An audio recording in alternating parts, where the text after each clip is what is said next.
from 8 to 10 p.m. Eastern Time. And you will catch the Fenton Perspective with our great host, Lorian Fenton.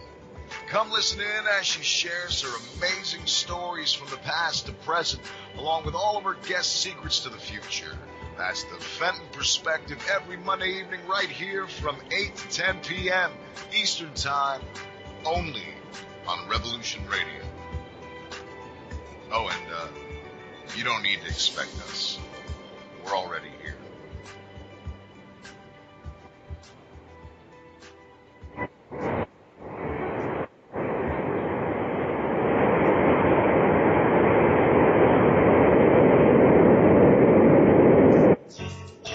Hi everybody, it's me, the Fetch, host of Inside the Eye Live.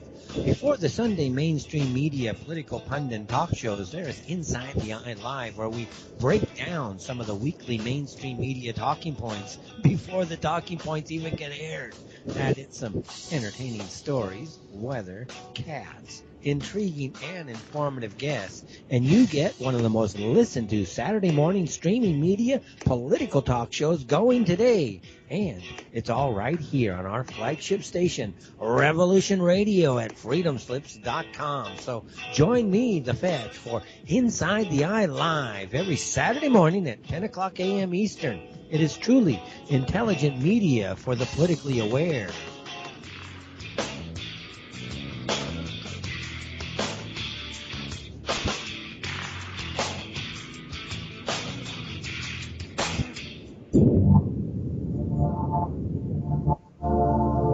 Welcome to Sacred Matrix, a divine paradigm of love and universal consciousness, with your host, Janet Kira Lessin and Dr. Sasha Lessin.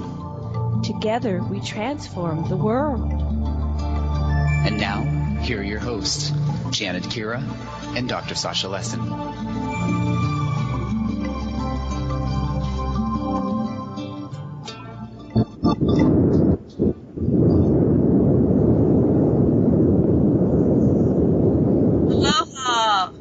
Welcome to the Sacred Matrix on Revolution Radio and freedomslips.com.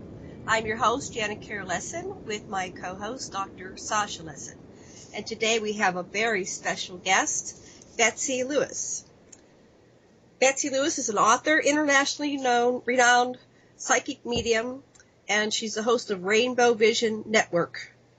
And she's an Earth Mysteries investigator, and she inherited the gift of prophecy from her mother. Since childhood, the paranormal has been the normal for Betsey. At 8 months old, she experienced her first paranormal event with her parents on a country road in northwestern Idaho. It was late at night when a horrendous noise enveloped their car. By age 3, Betsey spoke to invisible playmates, which she believes were her spirit guides. At age 7, she was chased home from first grade by a massive silver disc, and shortly after this event she began to experience recurring dreams of cataclysmic earth changes which are taking place worldwide now. In the following year, Betsey's beloved grandfather passed away, and he came and stood by her bed one night to validate his love from the other side. And she continues to receive premonitions of earth changes, personal warnings, and validation of love from the spirit world. Her accuracy predictions is phenomenal. And Betsey has investigated UFO sightings, cattle mutilations, angels, aliens, and other earth mysteries for the past 40 years. She practices Reiki, Kriya Yoga, astrology, tarot, numerology, and past life hypnosis. And she is the author of several books.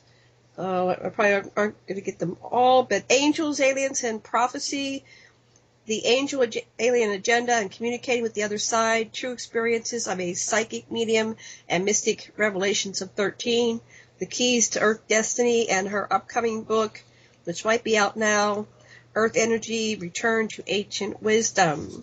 And before we bring on Betsey, would you like to say anything, Dr. Lessin?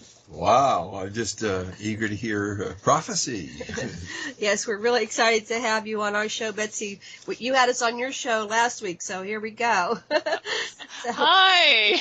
Hi, welcome. Thank you. Great to be on your show again. And that was a great show we did last week. We had a little bit of interference, but I think it went pretty well. Yes, I noticed that sometimes Skype and Blog Talk and all these things, they have their glitches, but Revolution Radio kind of has it worked out now. So I think we're going to go through this whole show without glitches. So I know you want to cover a lot of things on this show. Let me just do our list real quick. The other side, spirit world, ghosts, angels, suicide, extraterrestrials, the Vatican, and earth changes. And we only have 2 hours, so Right. I'll let you start. Where do you want to? Oh my gosh! Show. Well, I wanted to talk about suicides. It's been in the news, and there was that young woman that was dying of cancer in Oregon. She moved there so she could have assisted, way to die, and she didn't want to suffer anymore. But I know that it's so controversial because there are some people that say, we all have the right to do what we want to do with our bodies, and others say, oh, suicide is horrible. And the church has even come out, the Vatican Church, the Catholic Church, and said, that's horrible, terrible, thing to do. But, I believe that we judge ourselves. And if you are in horrible, horrendous pain, and I know that, so many people that are dealing with cancer or terminal illnesses fight horrible pain. And, we have no right to judge them if they want to end their lives a little bit earlier. And like I said, God does not judge us. We judge ourselves on the other side. So yes, I think tell our listeners a little bit more about the young woman. She's 29 years old. She had brain cancer. There was absolutely no cure. They already knew how it was going to play out. It was going to be tremendously painful. Right. And so you say that that we judge ourselves. And then, of course, we've had recently Robin Williams. Right. And killed himself. And so is it only physical pain? Apparently Robin had intense psychological, emotional pain. Right. And I wonder what your findings are. What happens to people that kill themselves just because they're angry or they're, there's different types of suicide. Have you done any research on what happens to those people? Yes. I believe, and this is what I have felt through just what Spirit has told me, communicated to me, in my dreams and things, that when we pass over, depending on if we take our own lives, then we are going to have a full life review of everything that we've said and done. And, we are going to judge ourselves, like I said. And if we feel that what we did was for selfish motives, then certainly we are going to have some kind of karmic repercussions from that when we come back in the next life. And, but like I said, people that have been imprisoned, prisoners of war suffering, they know that they're going to be killed. Certainly there are so many different scenarios of suicide. And like I said, I think we have no right to judge others for what they want to do. But like I said, there are selfish motives, people that, get bullied and they can't take it. There is mental illness. So there's just so many things. And, one thing that I've noticed, there's so many of these shows going on now, Ghost Hunters, and you've probably watched some of them, right? Actually, I'm over here. We don't have television, but go ahead. Oh, okay. Most listeners have watched it. We catch it when we travel in a hotel, but that's about it. Well, they go to these haunted hotels. They go to these hospitals that were built in the 1800s for the mentally ill, the people that were just, that were abused and experimented on, and just horrible things, electric shock going on. There was just lobotomies. There was just horrible things. And so many of these people are actually entombed, I'll say entombed, in these structures because of the traumatic events that went through. I mean, just horrible things. And some of them don't even realize that they're dead and gone, that they're in another world. And some of them are still just, they're mentally unstable. And we have all this around our earth. Just think of the thousands of years, the horrible wars and everything. So we do have these ghosts that do live, in the ether. It's called the Bardo. I've heard it referred to as the Bardo, Bardo. Yes, right. Yes. Your question, Sasha? Well, it's not just a question, but in a sense, all of us are suicides, in as much as we've decided to embody on this earth walk with its finitude. And so it was a suicidal decision to be born. That's one way to look at it. You're right, Sasha. Absolutely. Just think how traumatic it is coming into this world. And, we go through the birth canal. That's got to be horrendous. And, these strange looking people in white suits and faces covered, picking us up, and we're in the light. And, it's got to be very traumatic for all of us. Yeah, there's also in my studies a lot of we call it altruistic suicide.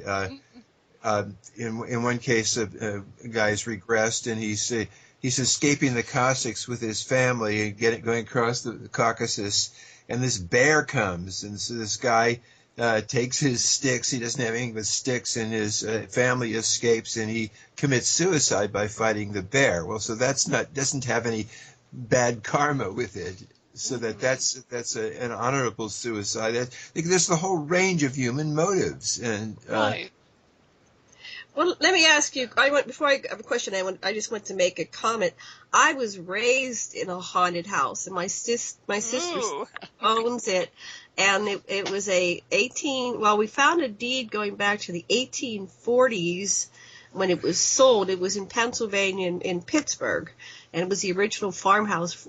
And so I had a psychic come over, and I also had psychic vision, so this was validation that apparently there was some kind of battle from the Civil War or one of the wars. Could have been Revolutionary War, but one of the battles, and so there were people that actually got killed in the house, and the psychic said they were buried in the basement. Now, so that's kind of source, but it seemed to be a portal to another dimension, because I would just have, just like in the poltergeist, there would just be dozens of entities come through. I just wanted to mention that it's very interesting because, like you were describing on a previous show, when your grandfather came, you know, you just take the covers and you cover your head. Yeah, I know. Exactly. Well, it is pretty frightening to a child. And, a lot of children do see things, especially between the time they are 3 to about the time they're 7 or 8 years old, that they are seeing ETs, star beings. They see spirits on the other side, maybe relatives that have passed on. They have their spirit guides. So when children tell you that they see things, I would say most of the time, probably about 90% of the time, they are seeing something. They're not making it up. What makes that so in your research? Why are children so receptive, and once you get older, you're not? Well, I believe that, when we first come in, we recall a lot of our past lives. It's still kind of fresh in our minds. The other side is still fresh in our minds, too. And as we get older, we get more acclimated to the physical world. And so those things, just start, as we get older, we forget, and a lot of times, I would say that parents are probably the worst at telling their children that what they're seeing doesn't really exist. It's their imagination. So right there, you're putting the negative on what they're seeing. Right. And they start start blocking shut it. down, and they don't want to be criticized, so they stop saying things.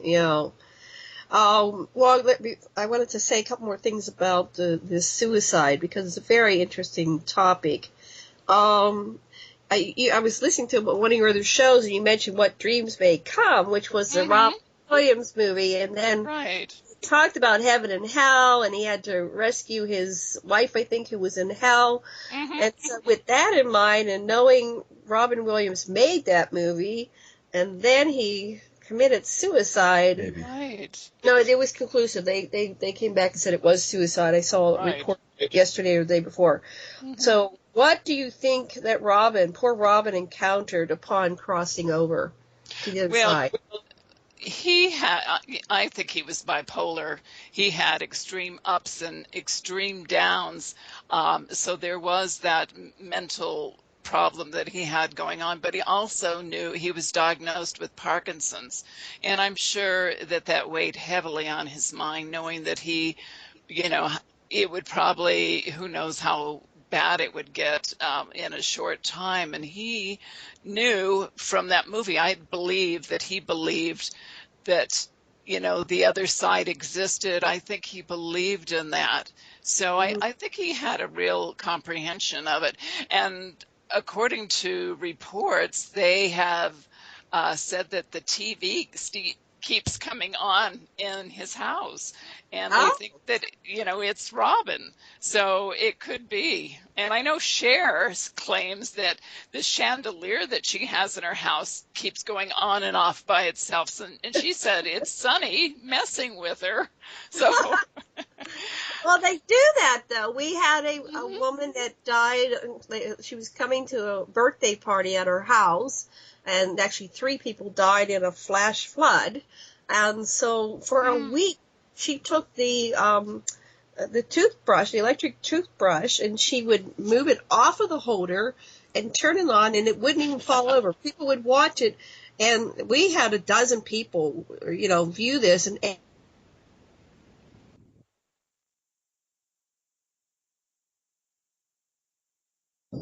Janet, are you still there? Seem to have dropped off the line.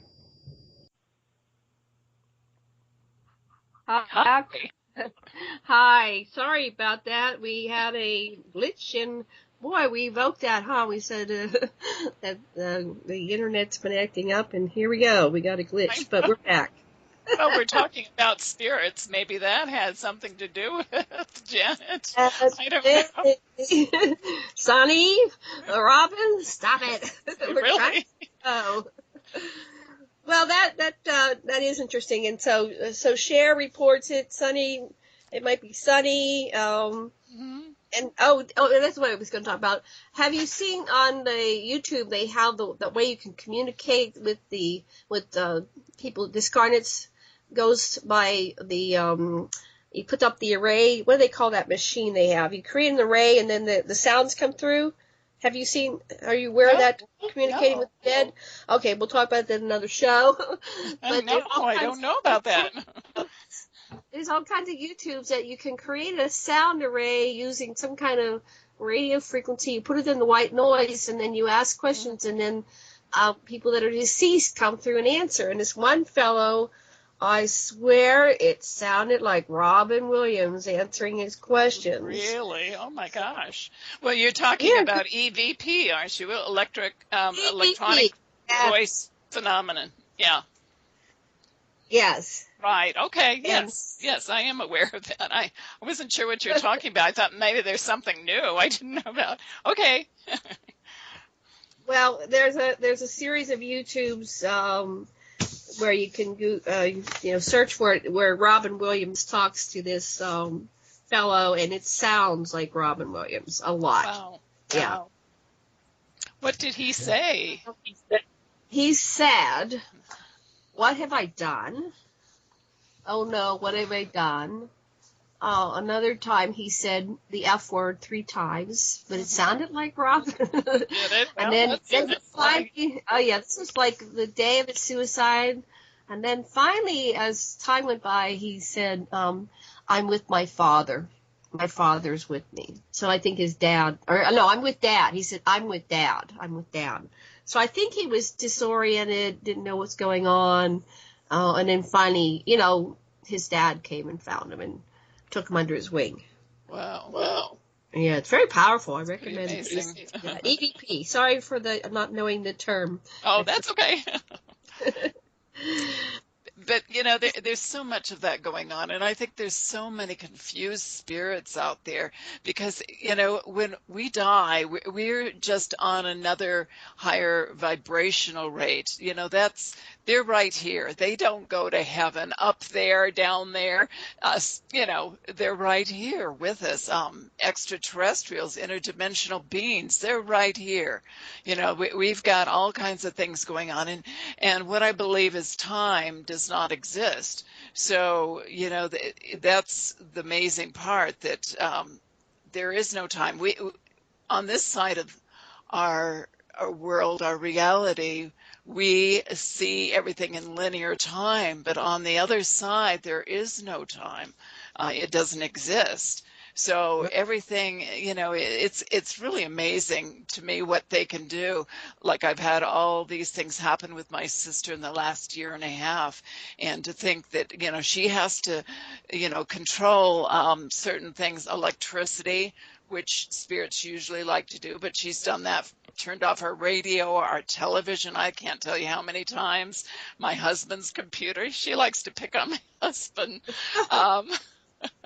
What she might say, have you been able to get behind why she's invoking these communications with you and doing these things?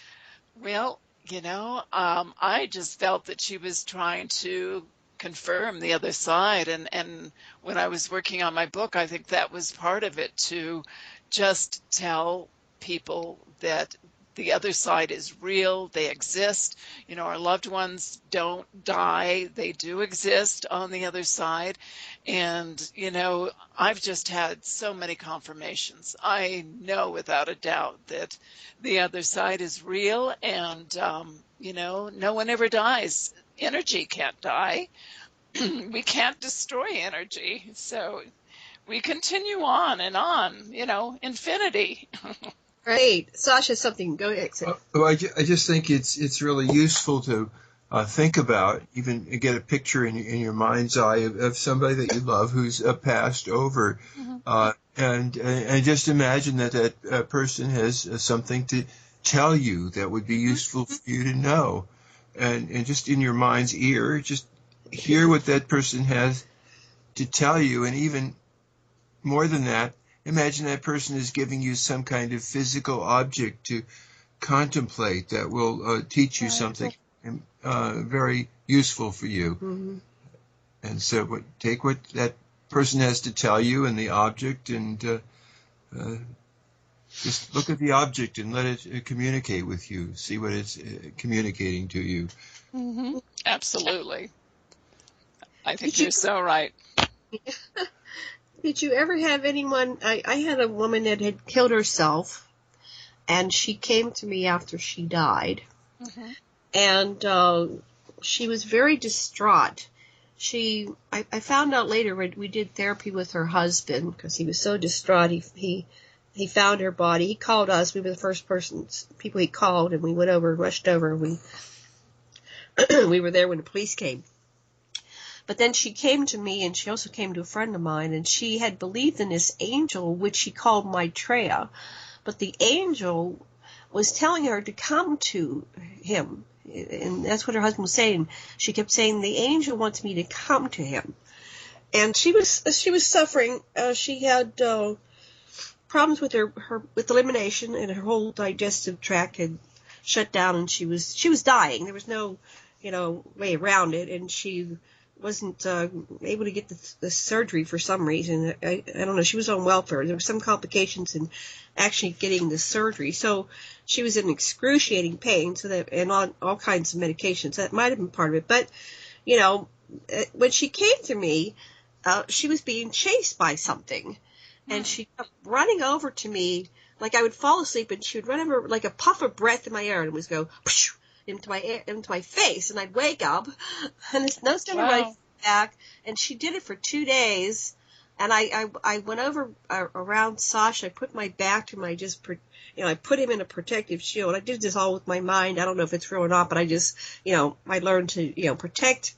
So I wanted to protect him, and I realized after 2 days that if I went a third day without any sleep, I'd get really sick. So finally, I told her to just go into run to the other side, run into the light. And I saw her running in my mind's eye. It's all in your mind's eye, so you don't know what it is, but is that real? Who knows?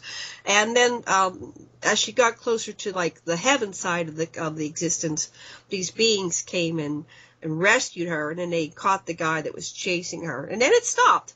So it was very powerful. And I asked my friend, and, we didn't live together. He lived on the other side of the island. And I said, well, what happened to you?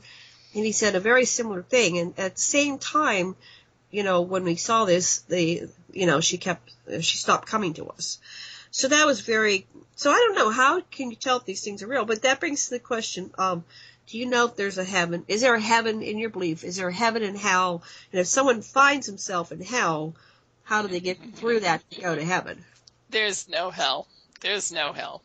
I guarantee it. But if you believe there is, now remember, you are pure thought. You are pure energy on the other side. So whatever you think, you create instantly. You don't have to wait here. Like here we do create everything, but it takes longer, much longer, to create our reality. But on the other side, you are energy and you are pure thought form. So if you believe in a hell, you're going to find yourself in hell, just like the movie What Dreams May Come that Robin Williams was in. If you believe in heaven and you want to see angels with harps, then certainly you will see that. And, it's all up to you, whatever you want to experience. But you will be guided. You will have your spirit guides there. You will see family members. They are there if you want to see them. And all you have to do is think. If you want to be somewhere, a certain place in the world, if you want to go to someone, instantly, that's all you have to do is think of it, and you'll be there. I taught my sister that before she passed, and I think she's been using it. Was she dying of a long-term disease? Is that how you were able to prepare for her death, or was it shocking? Well, actually, we talked about these things over the years, long before she had passed away, but she did have cancer. We're not sure what type of cancer because she was in Argentina. And of course, she was a heavy smoker, so I think it started out as colon cancer and spread throughout her whole body.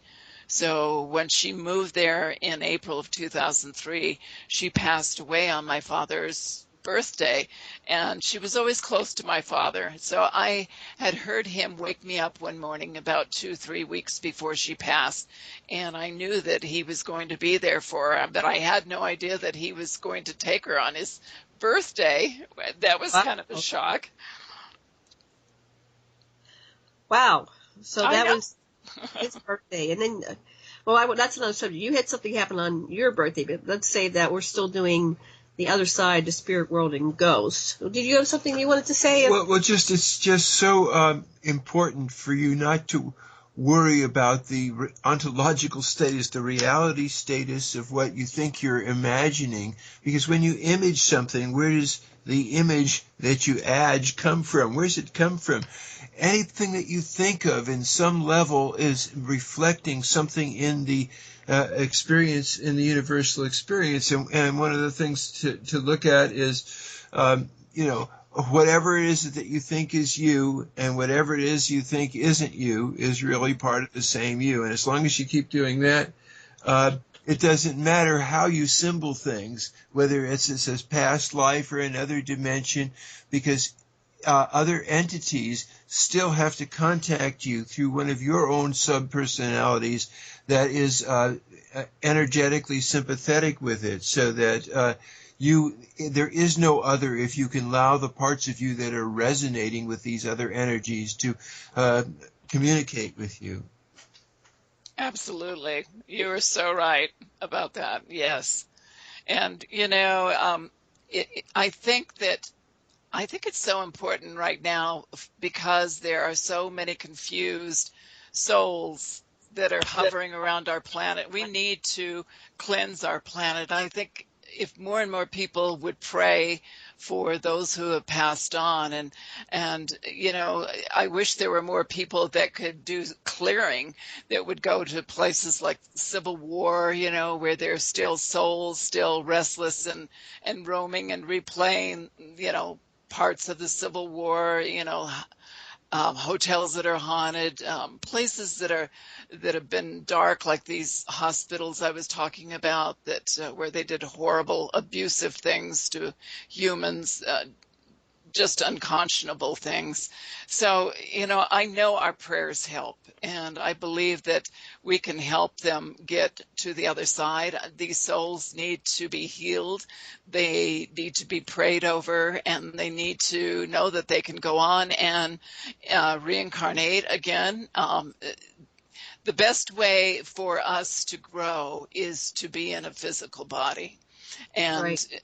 we do grow on the other side too, but not as quickly as we do in our physical realm. Well, let me do one. You want to say it? Go ahead. Well, just, you know, if a part of anyone that's listening was, say, blown apart in an explosion and didn't have a body left and doesn't even know it's dead, let it realize that right now your soul can gather up those pieces, and you can see what happened to you, and in your mind you can have the kind of burial you wanted and go to your appointed place in the light. Right. Well, what I wanted to say is I had a fellow who came to me. He was responsible for two people drowning, and he drowned himself. And he was Claudia died because he was the one who was driving the car, made the mistake. So he was coming to me and sitting on the foot of my bed. And finally, I learned how to not get afraid when he was there and start just communicating with him. And it took about 2 years. It wasn't every night, but I'd say about once a week for 2 years. I would just kind of do therapy with him, and eventually he went on. He stopped coming, and you can feel when they go on. They're no longer around you. So it's not everything. My house was haunted. Now, see, I've always seen ghosts and interdimensionals and discarnates, and so they come to me, and when they do, I do therapy. I'm sure other people are having this. And the reason why I mention this is I'm not unique in the planet. I know there are a lot of people that see people that are dead. Right. And they probably shut themselves down and deny it because, you know, people are going to think you're crazy.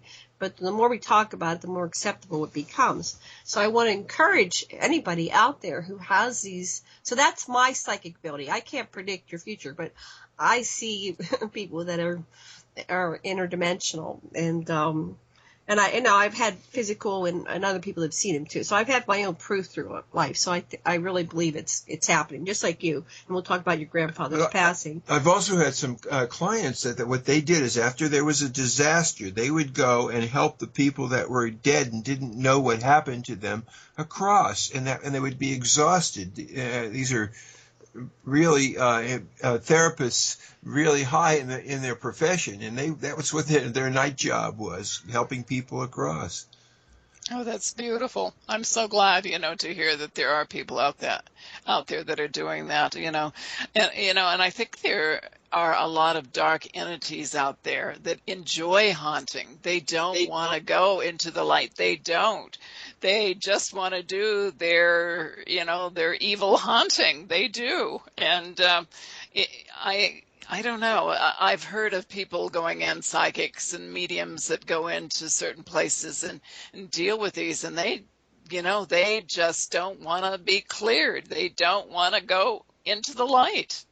If you can get them to look within, if they can really look within, they can see that they too are of the light, and that when they do look within and see that they are of the light, they don't disappear. And once you engage them in that kind of a dialogue therapeutically, you can get them and their confederates to go, I think. Right. Well, that's what we've done therapy. We've been doing psychotherapy for years and hypnotherapy. And sometimes people, when they have an issue, it's really because they have an attachment. And we'll be just doing normal therapy, and all of a sudden, this attachment will come and start talking through them. So we invite them to speak without letting let the person speak through you without taking you over. And so this procedure of inviting him to, take the golden hand of someone who loves you. Tell our listeners. This is after you've already finished your dialogue with why are you with this and Janet, and what was your job and so forth. Is there anything else you want to say to Janet? Janet, is there anything else you want to say to this spirit? Okay, now look up. Is there someone there that loved you, that predeceased you, or that you would like to convey you to the other side? Take that person's hand and have more information to impart to Janet. Tell her before you go, and so forth. There's just therapeutic procedures that. It's a procedure that is being taught by Bill Baldwin. Bill Baldwin. All right. So I'm sure other therapists have procedures for their therapists to learn how to, when they encounter it, help people pass over. You're doing some great work. So I wanted to ask you about suicides. So if someone kills like his wife and kids and then he kills himself, what happens to that person from your research? Well, that's totally wrong to take another life. Unless you're defending yourself, to do it in hate and anger and revenge is certainly a horrible, horrible thing. And it does have to meet with karma. And in their next life, I've read stories where people have done such horrendous things and they end up being a child to the person they killed. They come back as a child, and sometimes, as a child that's abused themselves, or in some instances, they are in a loving family where they are healed.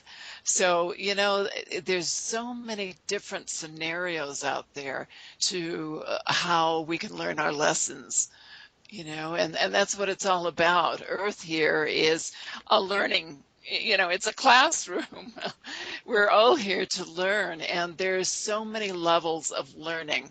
There are planets out there with beings out there, star beings, that they are highly evolved. They don't have the duality that we have in this world, the dark, the light, the negative, the positive. And, there's just so many, many worlds that we can't even fathom. What's going out there. It is an infinity of worlds out there with all kinds of beings, from the very evolved, spiritually evolved to technology evolved, and to lower entities that are still in the baby stage. Perhaps that's kind of us too, in the baby stage. Yes, go ahead, Sash. Well, there's a couple of things. One is the studies of near-death experiences of people who have died and then come back, and including people that have jumped off the Golden Gate Bridge, and a certain percentage of them actually survive. And what happens with these people is there's a part of the dying process for these people that came back was experiencing the pain they inflicted on other people. So you're talking about this murderer. That person will feel what instantaneously when he dies, what he did to his kids and his wife. If that's an indicator of of instant karma besides everything else. Right. Just wanted to bring that one up.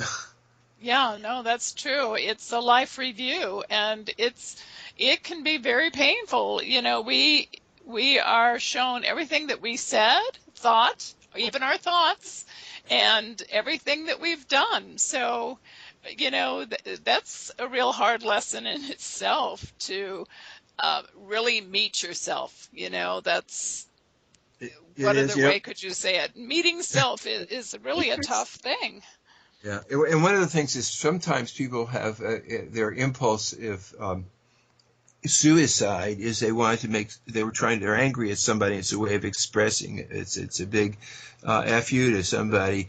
And so what it's really interesting though is not to stifle such an impulse if you have it, but to really look at how angry you are at the person who's the target of your imagined suicide, and see what is it you really want, the angry part of you really wants, and if there's some other more effective way of getting what you want than making them sad and mad because you killed yourself. Right.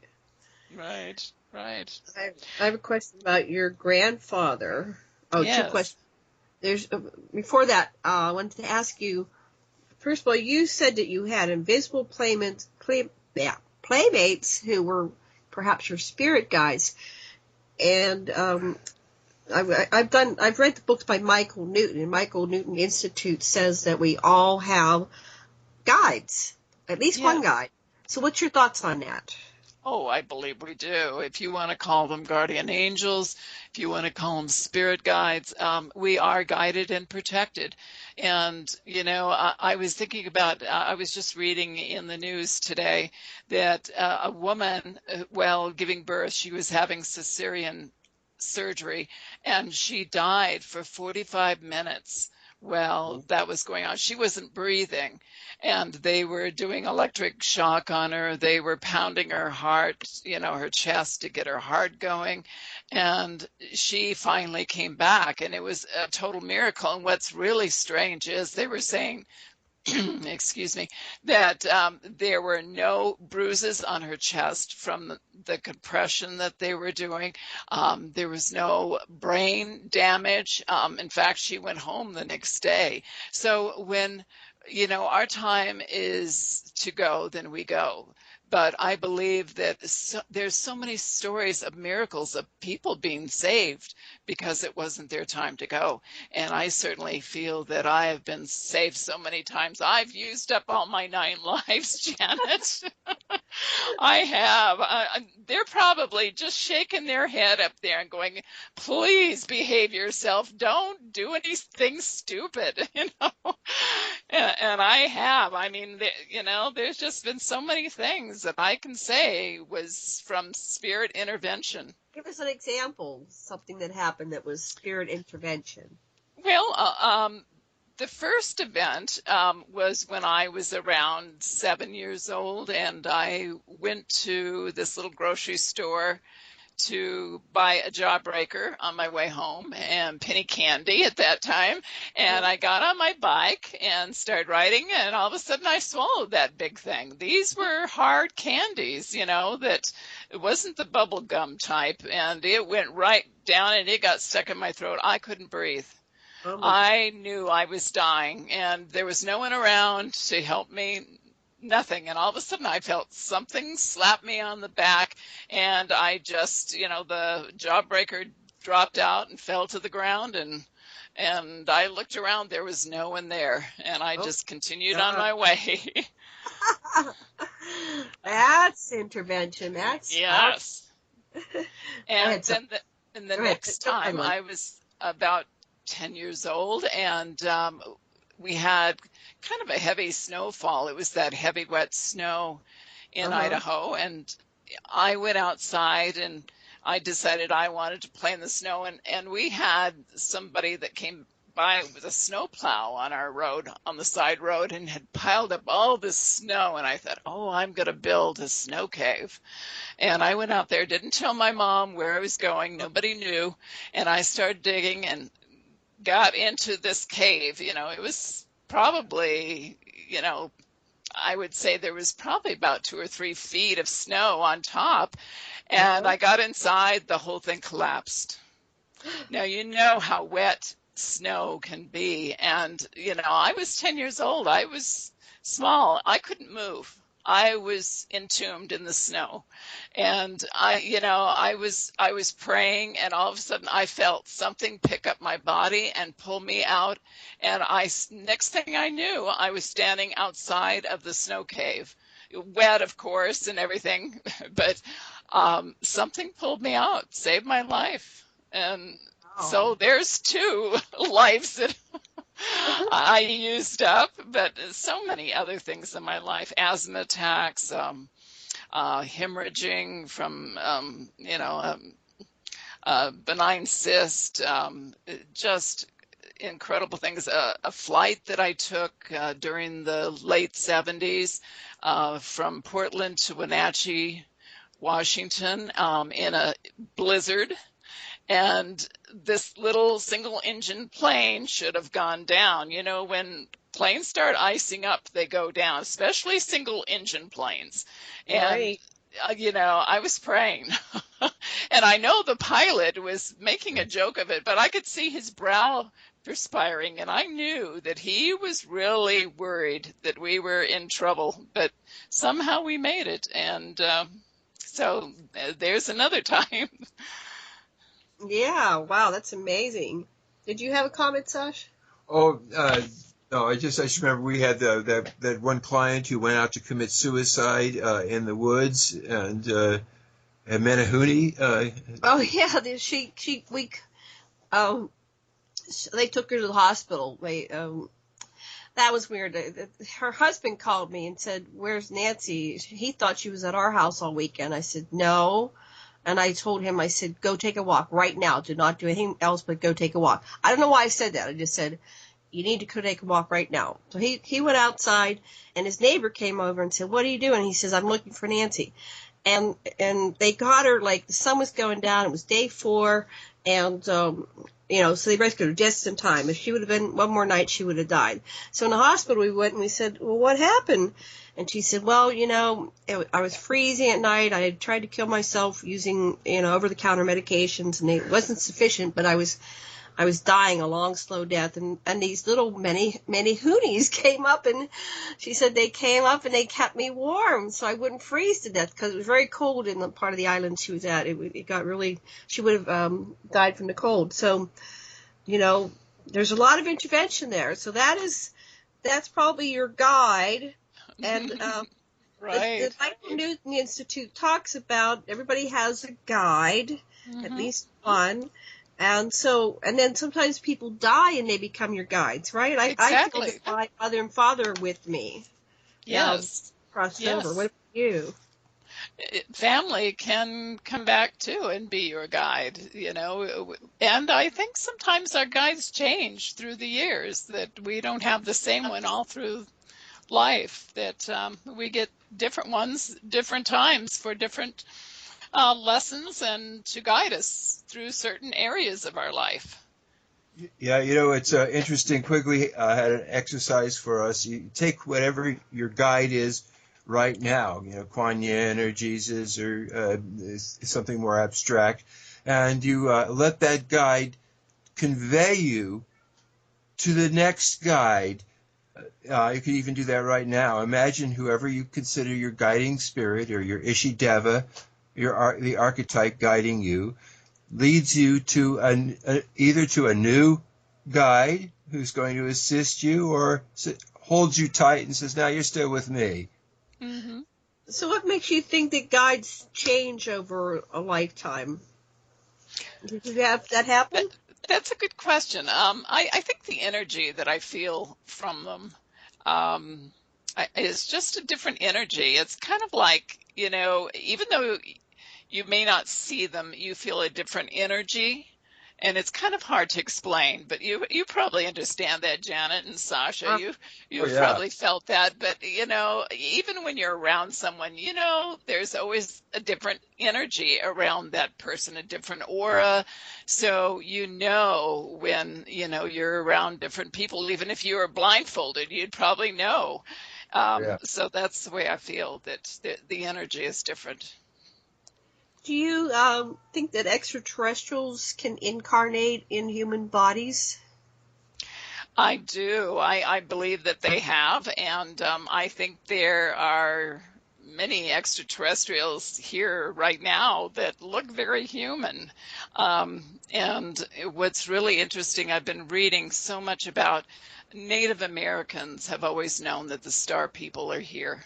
They've always known. There's so many stories, incredible stories. And, you know, they think nothing of it. I mean, we're the ones that are kind of in, you know, the dark ages right now when it comes to ETs. And there's stories of people that have actually seen ETs with their departed loved ones. So I think that, you know, it's all a dimensional thing. There's many dimensions, like I said, and I think a lot of these dimensions, you know, fold into each other, and, you know, they are probably on the other side working with them. Many of these ETs, not all of them, are very highly developed spiritual beings. And they probably work with us too. I wouldn't be a bit surprised. I know that sounds a little shocking to some people, but I've always felt that. Well, that's what the Newton Institute says. They said that not all souls that are incarnated in human form have been human souls, and that the Newton Institute is basically, I don't know, several hundred to 1,000 facilitators, so hypnotherapists, and they take people to a life between lives state through a deep hypnotic process that lasts about 5 hours. And then they send all their reports back to a central database. And they go to the future. They're to a future birth. No, they go to in-between lives, honey. You haven't read the books, I did. And they go to the in-between lives, and they report that there's guides that we do judge ourselves. This is all correlating what you said. But they also have a review. They have a review group that can help you with your evaluation. Some souls that are too far gone, they've done like a Hitler soul, can get recycled back to source, but they do try to help them to move on into this in-between life process. And then the other thing is that we have a soul group. I wanted to ask you about soul groups. What do you think about soul groups? What are they, and what do you think about them? Soul groups. That's kind of an interesting I don't know. Soul groups. So are you saying multidimensional personalities in one person? What they said was that we tend to incarnate in soul groups. So one time you might be mother and child, next time you'll be brother, sister, next time you'll be husband, wife, next time you'll be boss, employee. Yeah. Oh, right. Okay, I understand what you're saying. Yes, absolutely. I believe that most of the time we've known each other in past lives, many past lives, and some people just decide that they don't want to be a part of that soul group anymore, and they want to move on in another direction, and you certainly can do that if you want. I think that's really interesting. That kind of reminds me of walk-ins, and I don't know if you've ever met a walk-in before, people that actually exchange, it's actually an entity on the other side that makes an agreement with someone that's on this side in a physical body who doesn't want to be here anymore. It's kind of maybe they want to cut out or they don't want to live anymore, so another person walks in instead of being reborn and going through the whole rebirth cycle and maturing, at a slow rate again. They're in a physical adult body. And I've met a couple of people I believe are walk-ins. So there's so many things out there, isn't there, Jen and Sasha? Yeah. Well, we interviewed that woman who she came into a 7-year-old's body when they. Oh yeah, Olnek is. She's from. She said her soul is from Venus, and she came in and took the place of a 7-year-old. But that was a whole different thing. We're coming up at the top of the hour. 2 minutes. I have one more question. That was a walk-in then, wasn't it? That was kind of a walk-in, but she said she had created her own body anyway. That was a different story. But a walk-in, Ruth Montgomery brought the subject walk-ins to the public awareness back in the 80s. Right. And she said that sometimes souls they step out of their body and they allow someone else to finish their incarnation for them because the original soul might have felt complete with what and nobody accomplished what they wanted. So it was very interesting. Well, tell me, we have 1 minute. Who's the walk-in, or what's the walk-in that you met? And then we can continue this after the break. Well, she's a spiritual counselor, and she's in San Diego. She doesn't really want to be identified, but when I was interviewing her, and that's kind of a hint, but she told me, I said, "Are you a walk-in?" And she went, "Oh my goodness, nobody has ever said that to me." She said, yes. She said, something happened to her. She had a grand mal seizure several years ago, and she said after that event, she changed. She didn't want to be around her family. They were like strangers. Her friends weren't her friends anymore. She started just like totally new. She was in a, totally different. So, yeah. Completely different personality came in. Exactly. That could destroy a marriage, I'm sure. Yeah, marriage, relationships, families. Yeah. Or it might save a marriage. Who knows? Right. Partner might like better the next personality. All right. Well, that's our break music. So thank you so much, everybody. Betsey and Liz will be back.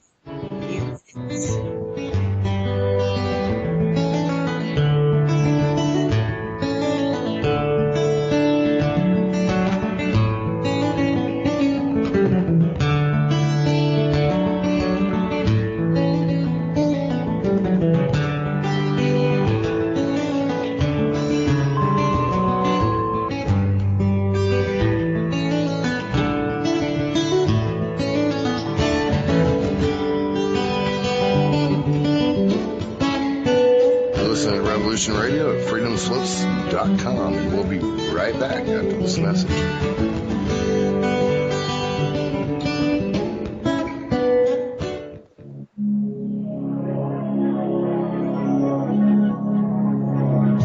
Ladies and gentlemen, can I please have your attention? I've just been handed an urgent news story, and I need all of you to stop what you're doing and listen.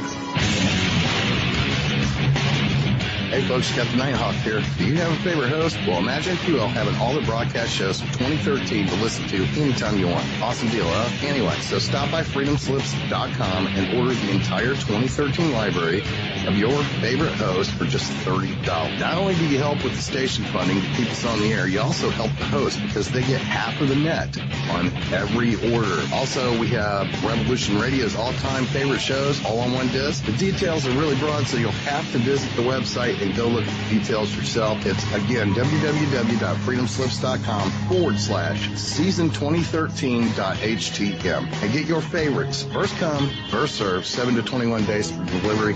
Thank you. This is Revolution Radio, freedomslips.com, where information never sleeps, including me, Xavier. We've got to stop them! They're going to kill us all! Tune in Tuesdays at 12 noon Eastern on Studio A to hear Tammy Adams share her knowledge of an unknown realm on Talking with Your Angels. Join Tammy as she uncovers hidden secrets about the spiritual world of angels, ghosts, and other entities that have been with us longer than we know. Tammy is a psychic, a teacher, spiritual coach, a leader in her field, and will be sharing her information and stories with you. So join us on Tuesdays at noon on Studio A. With Tammy's guidance, you'll find out who has been watching over you from the other side, and soon you will be talking with your angels.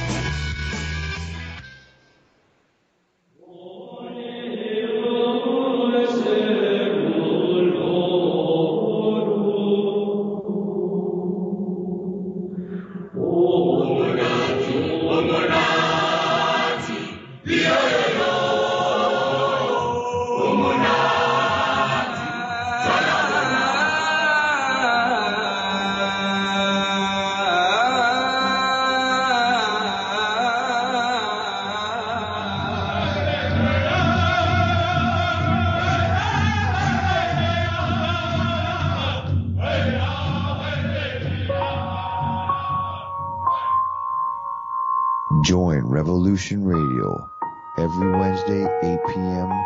Eastern Time on Studio B for Momentary Zen with host Zen Garcia at freedomslips.com, the People Station.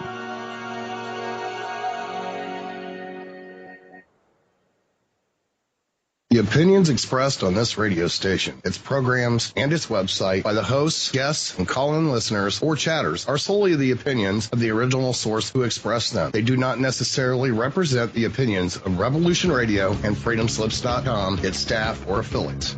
You're listening to Revolution Radio, freedomslips.com, 100% listener-supported radio, and now we return you to your host.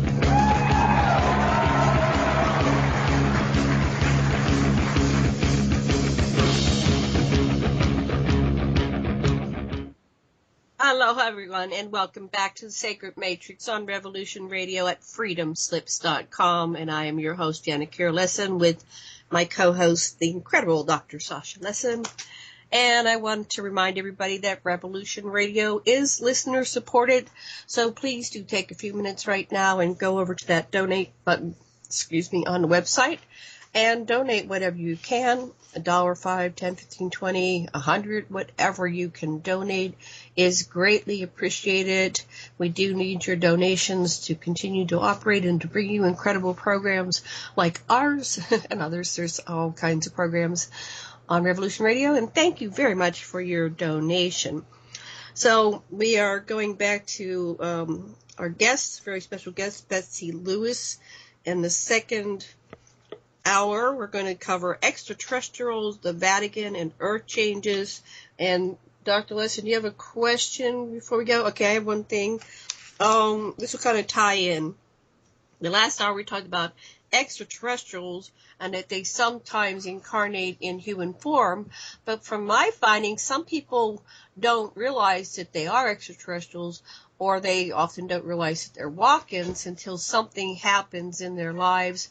And so the second hour is extraterrestrials. Betsey, welcome back. Let's talk about extraterrestrials. Yes, let's do.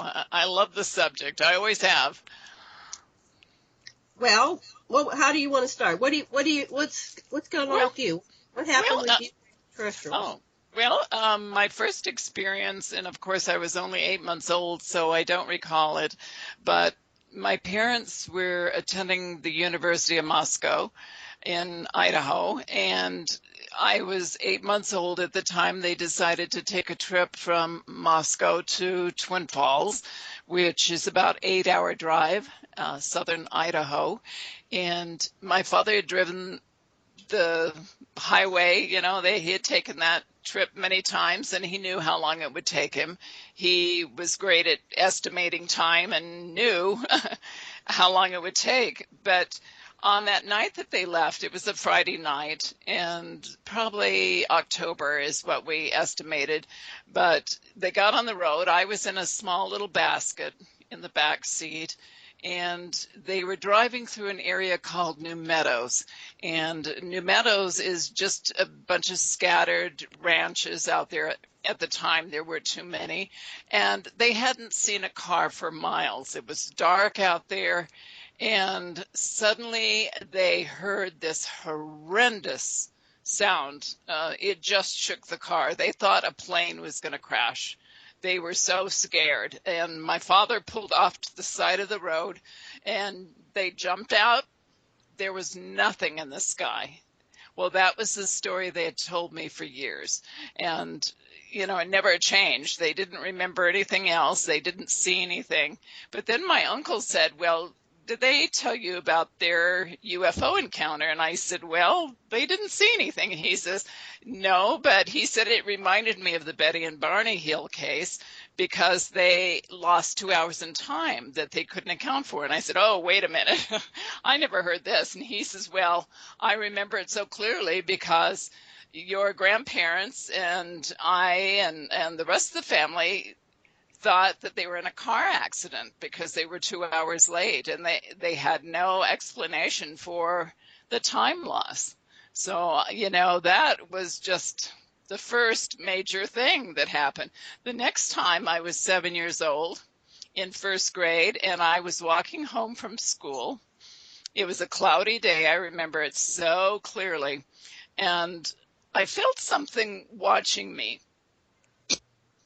And as I walked along, I looked up in the sky and I saw this huge, just huge silver disc. And it would seem to it would increase and decrease in size. That was the strange thing about it. And it would seem to come down pretty low, and then it would go back up again. And it was following me.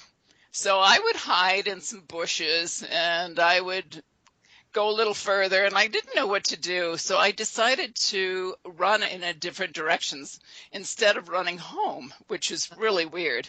So I ran to a house several blocks away from where we lived, and I knocked on a door frantically. Nobody came to the door, and the door was unlocked. During that time, people didn't lock their doors. So I went in and hid under the bed. Now, this is the screen memory I have. Maybe it was a screen memory. I don't know if it's real, but I stayed there, and I don't know how long. But when I finally decided to go home, I told my mom about it. She was frantic. She said I'd been gone for an hour, and it usually took me only 10 to 15 minutes to walk home from school. So, that was very strange. But shortly after that time, I began having just lucid, vivid dreams of earth changes, major, major earth changes. And I believe we're in those changes now. I've always felt that something huge, something monumental was going to happen during this time, later in my life. And here we are, we're seeing all these, it's just so disturbing things about what's going on with our earth. It's being destroyed, nuclear plants, oil drilling, fracking, and our waters are being destroyed, polluted. We're seeing strange booms that are going on all over the world that can't be explained. Earthquakes are increasing, strange animal behavior, and even the indigenous people of the Arctic are noticing really strange things that are going on. They're saying that the sun does not set in the same position. It always has. The stars are not in the same position, and they believe that our Earth is wobbling. So clearly something is going on with our planet. Right, and Michio Kaku said something is going to happen Wednesday. So I'll have to try to find that. I saw that when I first woke up. Yeah, some kind of major ice storm or something is going to go all the way down to Florida, coming in from the Alaska side. Right. It's going to hit Wednesday, but He's aware. I think Michio Kaku is aware of it, and he was on main the main radio station or television. It was television, right? So he probably had to, gear it towards his audience. But I know he's aware of some things on a astral level, or not astrological level. Not what am I trying to say? Astronomy level. Well, it's like don't get uptight about the fact that we might die. We're all gonna die. Well, we are sometime. So that brings us to we have a lot of Planet X, Nibiru, Anunnaki researchers on our shows, and everybody, we had a Nostradamus person on, a woman from Australia. So I want to go back to back to your incident. You're under the bed. Do you think something happened that you were up on ship, yes or no? What do you think? I do, because I used to have vivid dreams of spaceships landing in our neighborhood when we moved to a different area in Idaho, and they would land, and I don't know what would I wouldn't go inside. I didn't remember inside, but over and over I had those dreams of spaceships landing. And so when you were under that bed, maybe they took you. Is that what you're saying? Well, I'm saying, it's possible that was a screen memory, that I didn't actually go into that home and hide under a bed. I thought I did. Oh, you don't think you went into the house? I don't. How did you separate that and realize that was your screen memory? What made you piece that together? Where were you for that hour then? Well, that's a good question. A very good question. In 1982, my mom and I were both regressed by Anne Druffel, who's well known for her research in alien abductions. She wrote the book, The Tujunga Canyon Contacts, and she was in MUFON at the time. And so she offered to regress my mom and I separately in Los Angeles. And my mom was first for her regression, and I couldn't hear it. I wasn't allowed to sit in on the regression session. But right. My mom described, the event that happened to us when I was just 8 months old. And she was so frightened. She kept telling my father not to roll down the window, that there was something out there that was going to get them. And he continued. He was like in a trance. He was rolling down the window and he wasn't listening to her. And she later said that she saw something up in the sky, but at first she thought it was a plane. But the fear in her voice, when I heard the recording much later, several months later, it was just, it just sent chills through me, because I knew she was just really frightened about what was going on. She said she had dreams that something had taken me, or someone had taken me. And that went on for some time. She had horrible headaches afterwards. But I was regressed, and, what I saw was that we were actually beamed up. And I know this sounds so Star Trek-ish that it's hard to believe. It does. That we were beamed up through the roof of the car, and we were taken inside this craft they were the typical grays, and my mom was put into some kind of, I would call it like a tube. She couldn't see me, but I could see her. And my father was down below. The floor was clear, so I could see another area. And he was in a chair, kind of like in a trance, just staring. And my mom was yelling for me. And they conducted experiments on me. And I felt that there was this, I described it as a light, kind of not really a triangle, but kind of rounded triangle form light that flew over me several times. And I felt something go into the back of my neck. And I had a mole back there for a long, long time, which I finally had removed. And the doctor said he had never seen one so hard. So it was like, maybe there was an implant in there. I don't know. But, and I don't know, I kind of dismiss what I said under hypnosis, because I've read so many things about ETs, and I have always been fascinated and always believed that they existed. So, I kind of wonder, was it real? I mean, sometimes it just seems, so dreamlike. So what kind of emotion did you have when these things were sticking in you, and you could see your dad underneath, and what, if you could access it, what was going on emotionally for you?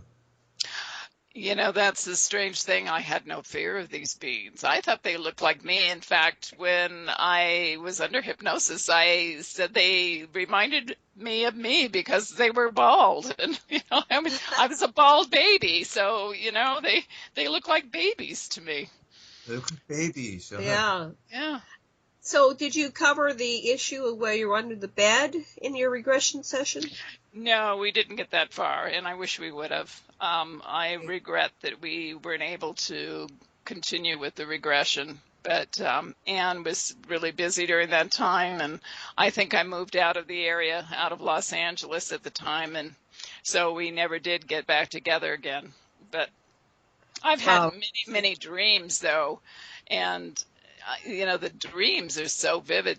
Sometimes I know when ETs or there's UFOs being seen in an area. I just know that they're there.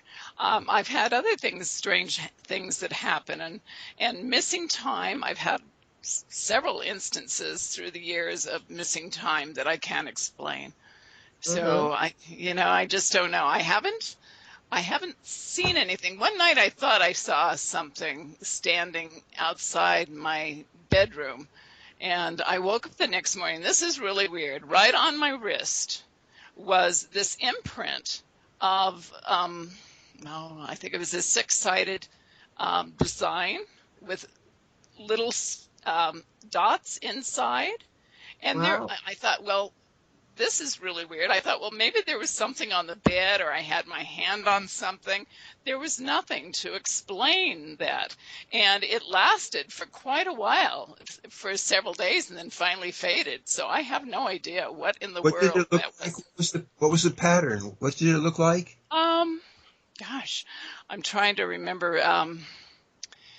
I think it was six-sided. Now, what is that called? Star-shaped kind of thing? No. It was kind of not totally rounded, but not a pentagram. Not a pentagram, and an octagon. Maybe. How many sides are octagon? I forget. It's eight. Eight. Okay, that's eight. Okay, so what would be a sextagon? Six? Okay. Sextagon. Okay, we got it. Got it. Understood. Okay. Yeah. So yeah, that explored those under hypnosis. Have you ever seen any other beings besides when you were 8 months old? That incident? Have you had other incidents? Oh, yeah. You don't know what happened under the bed. Anything beyond under the bed thing? Well, it was in the 90s that I was camping out with a friend. We went to a hot springs and stayed there most of the day, and then we decided to just park somewhere. It was really strange, that area that we were going to camp in. We just brought our sleeping bags, and he had a blazer, so we put the back down, and we were just going to put our sleeping bags in the back and fall asleep. And we went to this one area, and it was just packed. There was no room to park, so we went a little further, and we went into this little area, and he backed into the area, and all we could see in the back, it was getting dark, where there was all kinds of brush, there was a fallen tree. It was just a really dense forest, and so we both fell into a deep sleep. I mean, I've never been in such a deep sleep, and all of a sudden I woke. I couldn't move. I felt like I was paralyzed, and I heard these voices, and they weren't even speaking English. They were rushing past,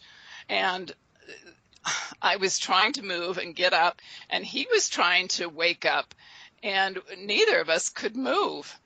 And finally, I was able to get up. I turned around and looked, and I didn't see anything. There was no one with a flashlight. If anybody was running past us through this dense area of brush and down trees, they would have fallen. Right. Yeah. So it was just really eerie. I just had the strangest feeling that there was some kind of extraterrestrials there. I just had the strangest feeling, and he got up and he said he was scared. He said, "We're out of here. We're leaving right now." And wow. We drove. We just kept driving till we got back to the city. But yeah, there was something that was out there that night. I have no doubt. Could have been Bigfoot. Amazing. Yeah. Well, this Bigfoot talk, I don't know. These were talking, and it wasn't a language I've ever heard. Right. Well, we don't know what language Bigfoot talks. Yeah, but it could be extraterrestrial, it could be Bigfoot, it could be. But you definitely realized there was something there. But you're sensitive to you get it.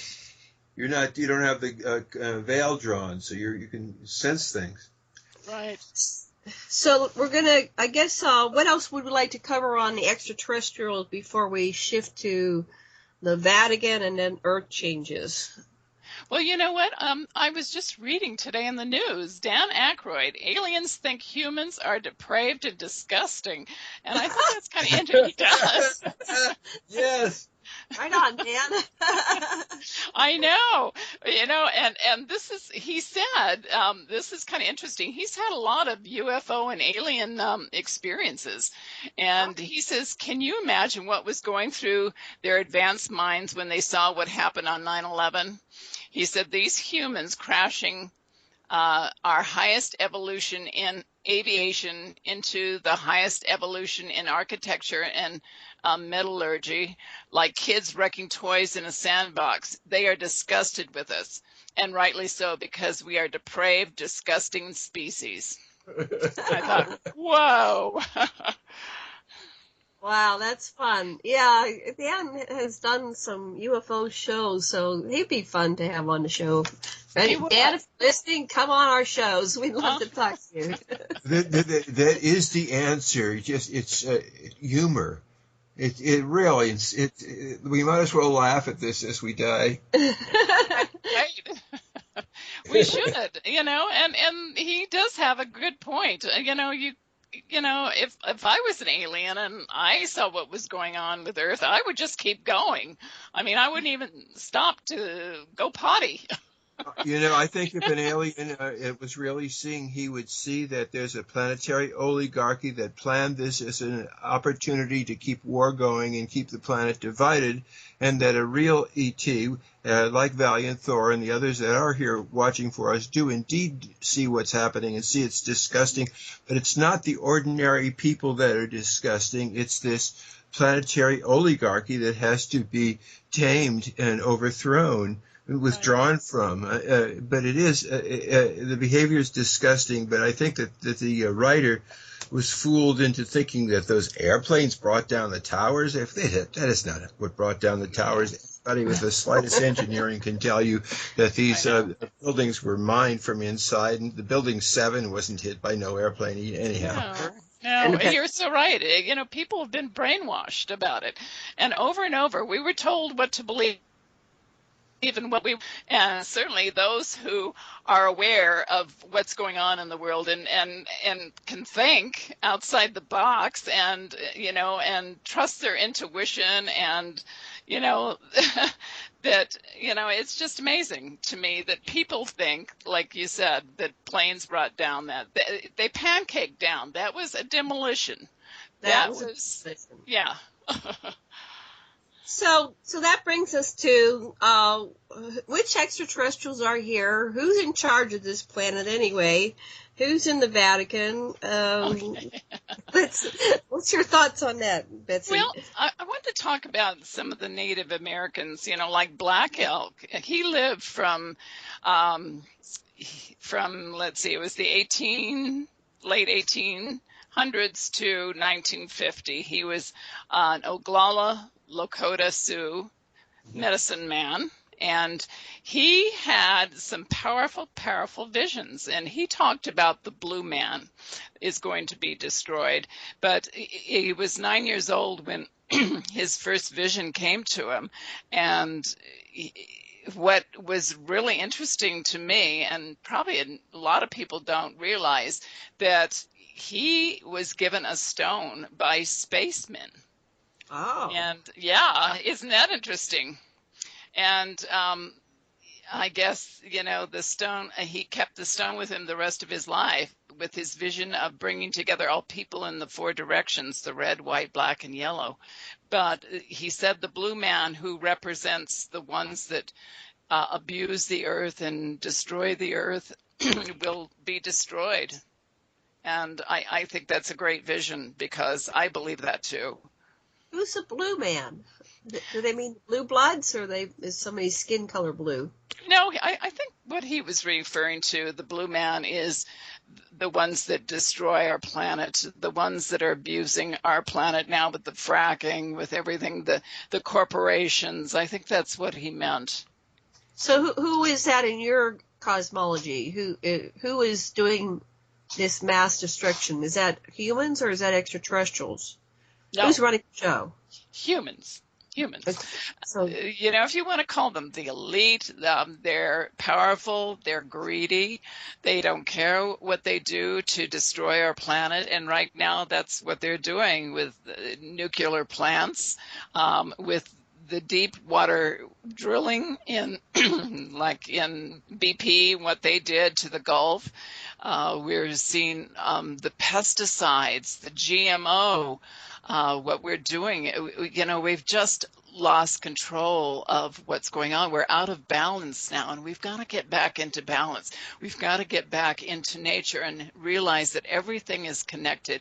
And, I think the more that we get away from, not eating GMOs, there's a way to stop these people from destroying our planet. And, I think we all, you say, well, what can one person do? It's when all of us come together, and many of us, I think prayers, I think ceremonies, honoring the earth.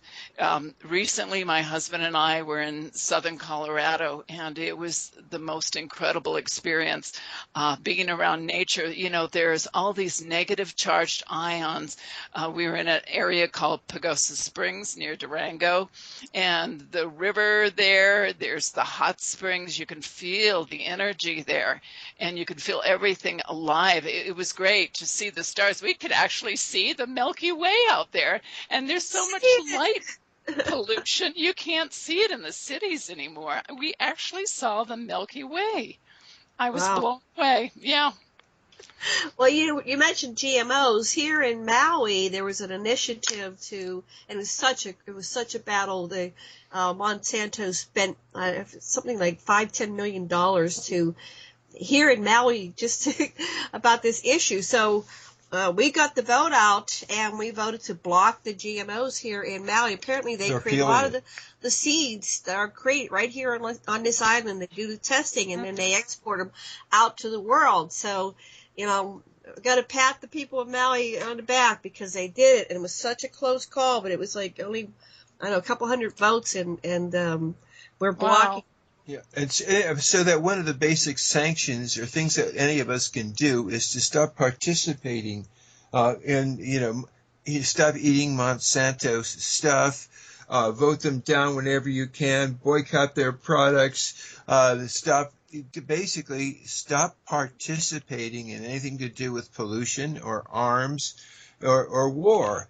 That's really what you've got to look at, and start deliberately doing acts of charity, not stuff that obliges people to you, but just impersonal charity. Right, without expectations of. So the one more thing I want to say, then back to you, Betsey, was with all this stuff that's happening, does it make sense regarding the fracking and Fukushima and all the other incidences? It's almost like there's an alien species trying to terraform the planet to their environment, which will be more suitable for them, because even if you think that it's a power elite, it doesn't make sense to destroy the planet. And we know we're on a destruction course right now, just around pollution and the environmental changes that are going on based on the human aspect of the destruction that we're introducing into the world. So we know we're on a destructive path that's going to wipe out all life. So I think there's got to be some kind of either agenda from extraterrestrials to terraform it to make it something that they can use, or you were mentioning the underground bases, the dumps. What do you know bunkers. About the bunkers? Yes. What's going on? The bunkers. Well, I believe that our government knows something's going to go on. There's just been a lot of hints that they're doing something. There was all this activity, this underground stuff that was going on at the White House a few years ago, and they wouldn't say what was going on. It was all top secret, I guess. But even former governor, I can't think of his name. You know who I'm talking about. Jesse Ventura? Jesse Ventura, right. I couldn't think of his name. He went to the Ozarks to investigate what they said were bunkers, and he certainly found evidence of massive bunkers being built there. And also underneath Denver Airport, there's been some strange things going on. So whether that's true or not, but I think there are these huge underground places, Area 51, they say the Four Corners. So I think there's a lot of activity, and they know something's going on. Certainly with the Vatican, the church has built this huge telescope down in Arizona on Mount Graham, which is a sacred Indian mountain that they took away from the Indians and put their huge telescope up there called Lucifer, right? Right, Lucifer of all things. That's odd. And Lucifer stands for Large Binocular Telescope Near Infrared Utility and Camera Integral Field Unit for Extragalactic Research. Now, I think that's kind of interesting that the church is involved in something like that, and they'd call it Lucifer. That's a little strange to me. That's more than a little. That's bizarre. So go ahead. You have questions? It's just that it's obvious that a planetary body of considerable size, perhaps Nibiru, perhaps the detritus at its 180-degree Lagrange point is coming through right now, and that extraterrestrials in the vicinity of the sun have been zapping these incoming comets and rocks that have been a threat to Earth, and that this is happening ongoing and continuously right now. Robert Evans has these photos that he gets where actually you can see this occurring. So right by the sun, the Osho. Yeah, what are they called? The Soho photos. Yeah. And so that's part of our environmental crisis, yes, is caused by pollution, and definitely Fukushima goes on and on. So we have all that happening. But the other thing is that Nemesis, the binary dwarf that is the binary pair for Earth, Solaris, for our sun, is moving closer, and all the planets of the inner solar system are going closer to Solaris. So everything's heating up, and we're all and a lot of climate change. Lloyd estimates 85% of climate change is due to this effect of we're getting closer to the sun, and the other 15%, which is enough to kill us anyhow, we're doing. So what do you know about the Earth changes and all that's coming down? This ties in with your visions you had as a child, correct? And right. What did you actually see? Let's go back to your visions. We didn't really. Well, in the visions, I was much older. I was an adult in the visions and dreams, and I was with a group of people. We were escaping volcanoes that were erupting. The earth was shaking, big earthquakes, and then suddenly I'd be standing on a pier and watch these huge tsunami-like waves coming in.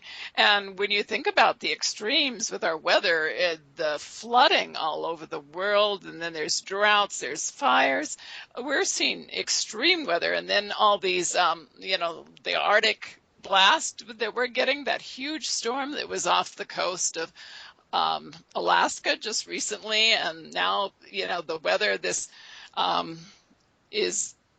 this weather front has just gone up through Canada and dipped down into the mid section of the United States and into the south. They're going to see temperatures plunge. And last year we had what they called the Arctic Express that was hitting us, and the storm after storm and severe cold and snow. It was it was just incredible, I think. And we're going to see more of that. I know we are. We're going to see more of the meteors coming into our planet, lighting up our skies, more comets flying by. I don't feel anything's going to hit us, but we're certainly going to see all that. And I believe we have a shift coming up, an earth shift, a major shift. And even the Native Americans, the indigenous people, know that our planet has shifted many times. There's been many cataclysmic things. If you believe in Atlantis, that was part of that, the Great Flood that's in the Bible. There's just so many stories in every culture of major cataclysms that, pretty well wiped out the earth at the time. And I think we're going to go through a cleansing. Even in Hopi land, there is a sacred boulder called Prophecy Rock. Have you heard of it? No. Okay, and it displays a timeline of coming events. At one point, the timeline splits, and one branch of the line stands for the one-hearted people, and at the end of the line is a drawing of a man holding a staff and a flower, representing life and happiness.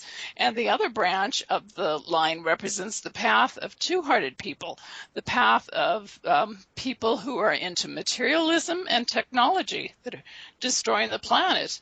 And the figures on the branch are shown with their heads separated from their bodies.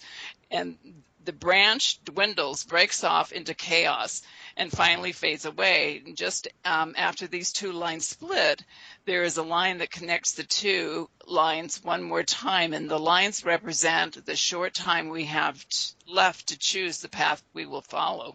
So what they're saying is we have a choice of what's coming up.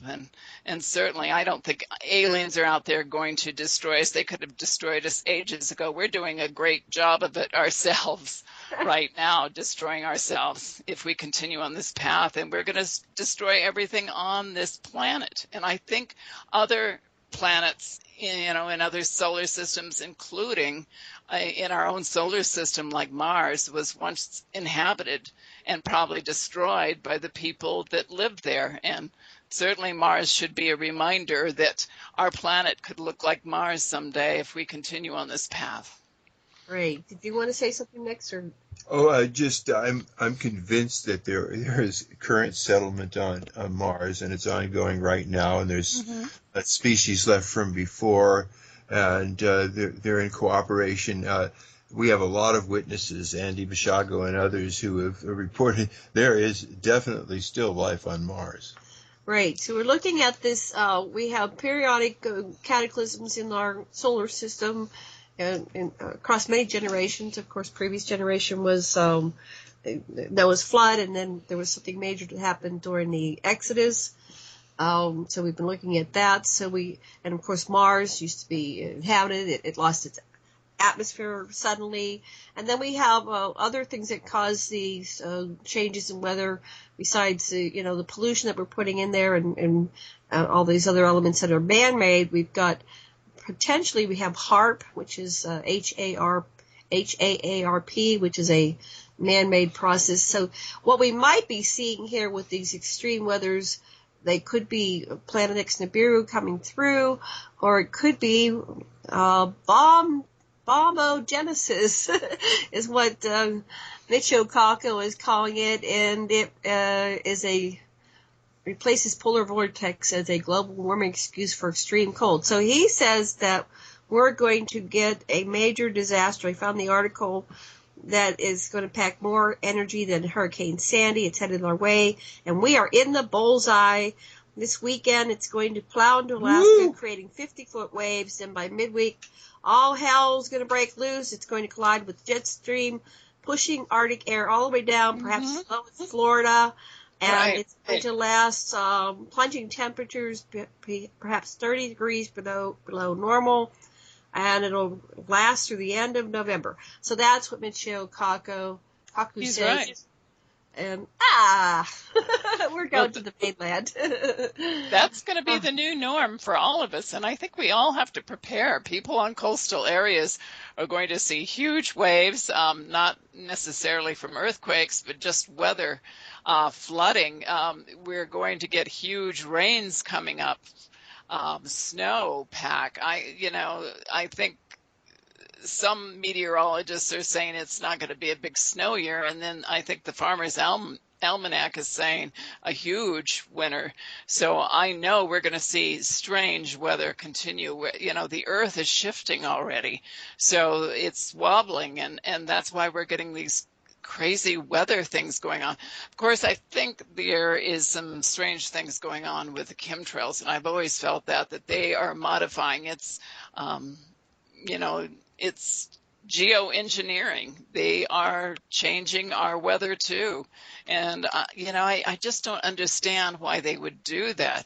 It started in the late 90s, and I've watched it and photographed it since, that time, that are, these clouds, these jets, unmarked jets, they're up there and they're making these grid marks and these X's in the sky. And well, it's interesting. You can see it, of course, from Earth is how we see it. But if you were going to create Earth moving out of the way of a collision with Nibiru or one of its moons, if you change the reflective shield with some kind of shiny minerals around its ionosphere, you could actually change the position of Earth. It's interesting to think that perhaps it might even have something. We have a clandestine military that's far advanced from what they're showing us, and they actually may have capacity to be in their own way trying to ameliorate the situation on Earth. With such secrecy, we can't tell what they're up to. Yeah, we never get the truth. We had a fellow that came through here. He said that the chemtrails were from everybody was when you go to school, you get a vaccination. That's element number 1. What's in the chemtrails is element number 2. Sometimes a third element in water, and they part of it is population control. So they target certain individuals and certain races or colors and creeds, and then suddenly those people are getting cancers or whatever they want. So that's what he said it was about. And he had worked on a project, and he was no longer in it, and so he was kind of whistleblowing to us. We don't know because they don't tell us, and we're left with all these radio shows and speculation and piecing it together.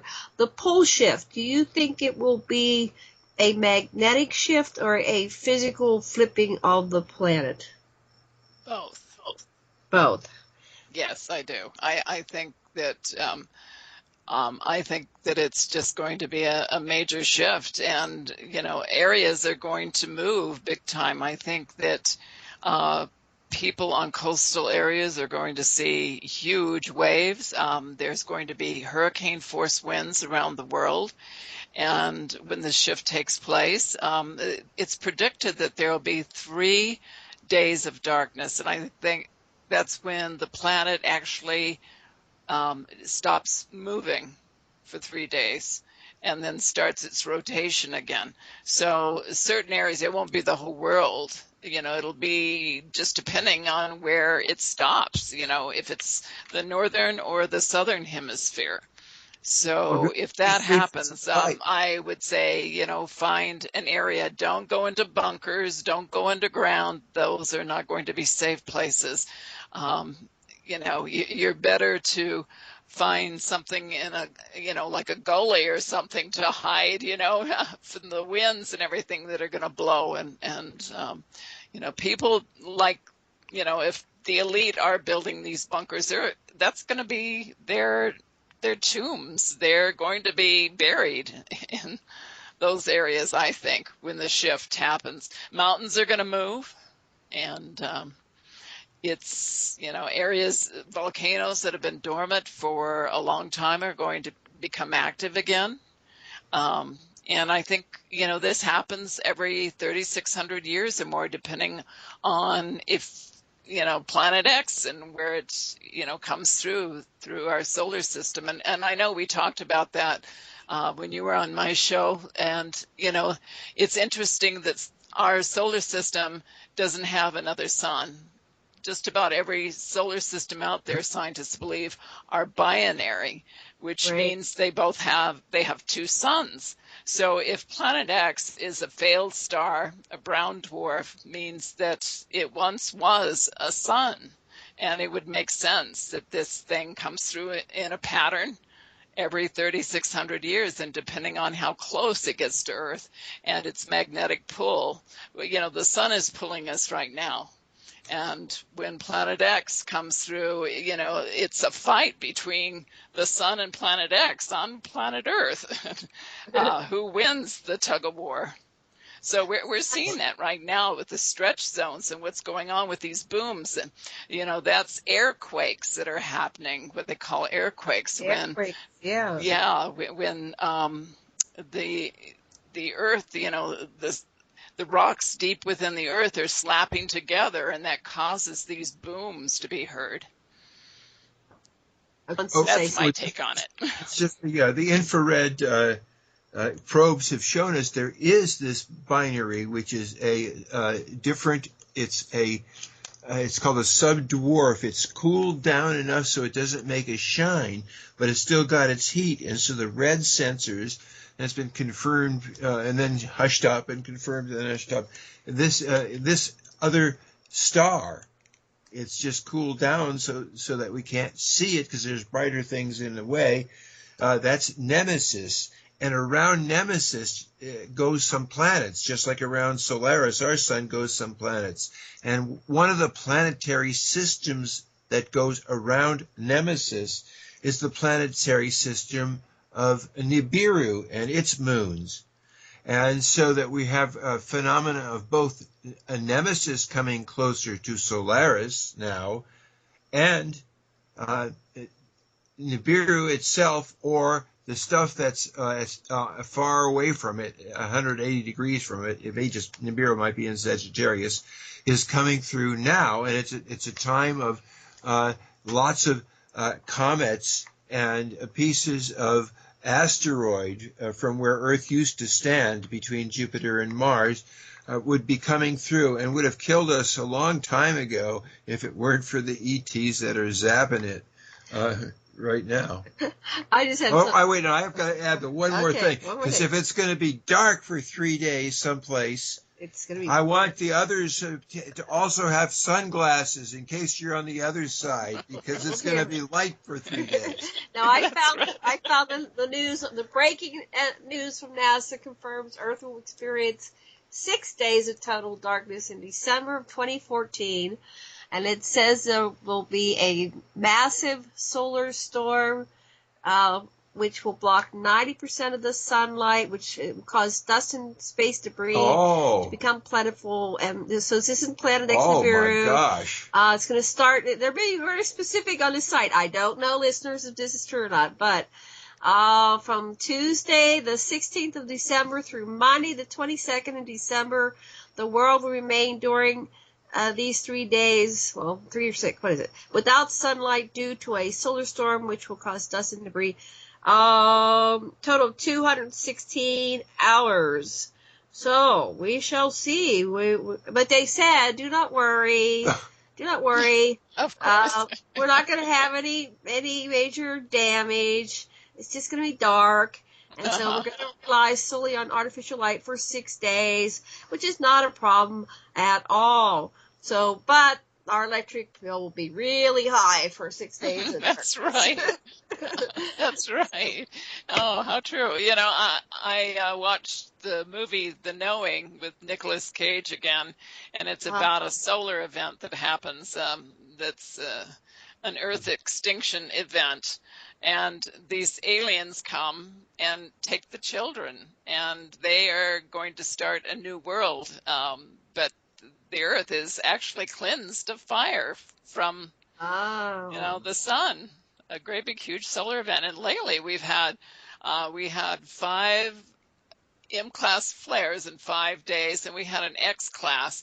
And they say that this big sunspot, which is now going on the dark side of the sun, is coming around again, and it could be huge. So there might be some truth to something happening. I've always felt that there's going to be some kind of solar event. It's not going to be an Earth extinction event, but certainly it could wipe out our communications worldwide. Well, that's what they say is happening with these huge ships that are around the sun, that they are somehow moderating things so that we don't have these events. And that's, of course, we don't get the information because we're being kept in the dark by our lovely governments that won't acknowledge the extraterrestrial presence in the solar system and on Earth. But we're getting it kind of by it leaking out here and there. So we live in very interesting times. Did I hear your cat in the background? Yeah. Yeah. She's it's it's getting dark earlier, and so they get fed at sundown. So she goes, yeah, feed me at sundown. And so I think that the whole thing about this impending disaster is to befriend a death, to accept the finitude of this earth walk, and be reassured that you're going to have a very interesting next episode in your evolution, and to really come to peace with that. I think so. I think that, we all chose to be here at this time, and it's exciting times because we're here and there's so much going on and there's so much that we can do if we all awaken. And I'm so glad this new Star Wars coming out is called The Force Awakens, because I think that's what's happening. We're awakening, and I think that's what's so important right now, that we all come together. There's so much that we can all do, that we all have a voice, and we can change things if we just don't, if we stay couch potatoes, spiritual couch potatoes, and do nothing, certainly we can all do something. And speak up, if you see a wrong somewhere, if you, have GMOs somewhere, if people aren't recycling, I see that all the time. And I go to these people, like Starbucks, I see that they're not recycling plastic. We can all do our part. There's so much we can do for our earth, and if something does happen to Earth, at least we knew that we did something, and there will be a new Earth. We'll be back if it does happen. There is no death. Life continues on, and we are going to, come back to a different world if it does happen, a beautiful new world. Right. Well, I don't think that they're gonna.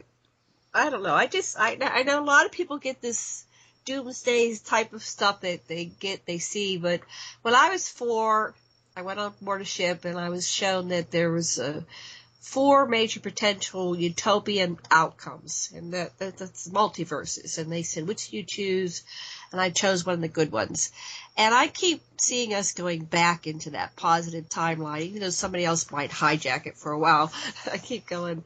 It's like, no, I know how this can end. It can end with this beautiful utopian, and I'm working on the timeline and getting us on the timeline where we don't have these mass deaths, billions of people dying, down to 500 million, all these scenarios that are being put out there, because I don't think we need to do that this time. I think that the earth has been through this time and again, and humanity's been through it time and again.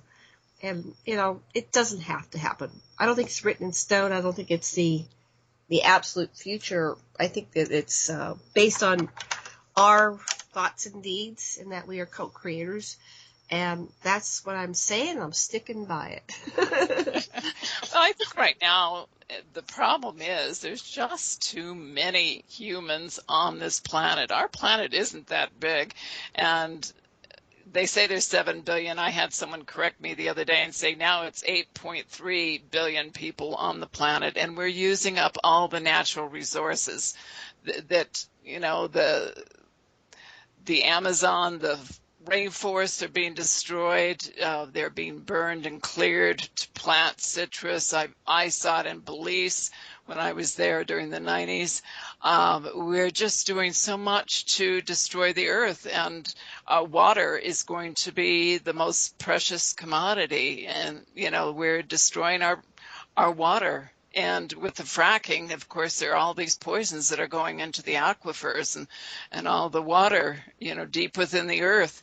And we can't continue this. This is Mother Earth's lifeblood. The oil, we're taking all that out of her. We're taking uranium, we're taking gold, we're mining everything that's a part of her. And that holds the energy grid together. And when we take all these things, the earth is out of balance, and we're out of balance. Everything is chaotic. We've got to get back into balance. Well, I would say that the energy of having competing nations and competing companies is just part of a divide and keep conquered strategy, and it's preventing us from the solution, which is to realize our oneness with everybody on the planet. We find that when people are given their choice, when women can say, no, I don't want to have another baby, and that's respected, and they have the information about how to prevent a pregnancy, and they're supported in saying no, that population comes into balance. And when people have all the information about the pollution and the reforestation necessary of the planet and the necessity of giving up on nuclear power and so forth, when people have this information and can, the solutions are here. All we have to do is stop participating in these spurious dichotomies between us and them. There ain't no them. We're all in this together. Well said. Well said. It's so true. And, I think that as we go along, there's so many people that honor Earth. And if we get back to indigenous wisdom again, I think that's so important that we honor everything, because everything is alive. You said the oneness of everything. And it's true. Everything has a consciousness. Everything, even rocks. I mean, you could go out and talk to a rock if you'd like. It has a consciousness because it's a part of the great spirit, the God consciousness. And, we just take everything for granted. And I'm not saying, I'm saying the majority of people just don't understand that there is this incredible consciousness of everything. And once we start honoring Mother Earth, the animals, and stop treating them with disrespect, the animals that we eat and how they're slaughtered and everything, and taking all the oil out of Mother Earth, that's it's going to come down to that. We've just got to get back into the natural way of living, or we're not going to have an Earth, right? And I agree, the population problem is a problem, and it's giving birth to a lot of children is still being supported by the religions and romanticized by Hollywood. And it's insane to do more than, we don't even need to replace ourselves. It's like some people volunteer not to have children, and if we just went like 3, 4, or 5 years with just replacing ourselves and letting the rest die off, we would eventually have a manageable level. But right now, there's no stopping it. People are still, having 4, 5, 6 children. There's that television show, 19 and Counting, the druggers. It's like, whoa. Do you think that's something worth putting all that energy on? We have 1 minute left. What would you like to say to our listeners about your work and who you are? And well, I am someone that honors Mother Earth. I'm an Earth keeper, and I hope others are like that. I see so many of these young people are so into materialistic things, and I hope they get back to the natural way. I hope they get back to spirituality, because I know there are some very special children, young people out there, and especially the new children coming in, but there's still a lot that are getting pulled over to the materialism of life, and we've got to get back into that natural way. And I hope they'll go to my website.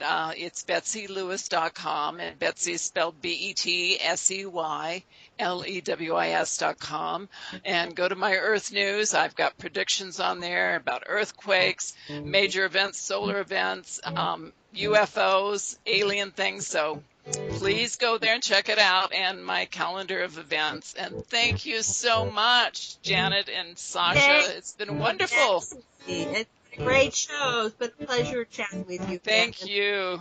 Aloha, blessings to our listeners. Aloha.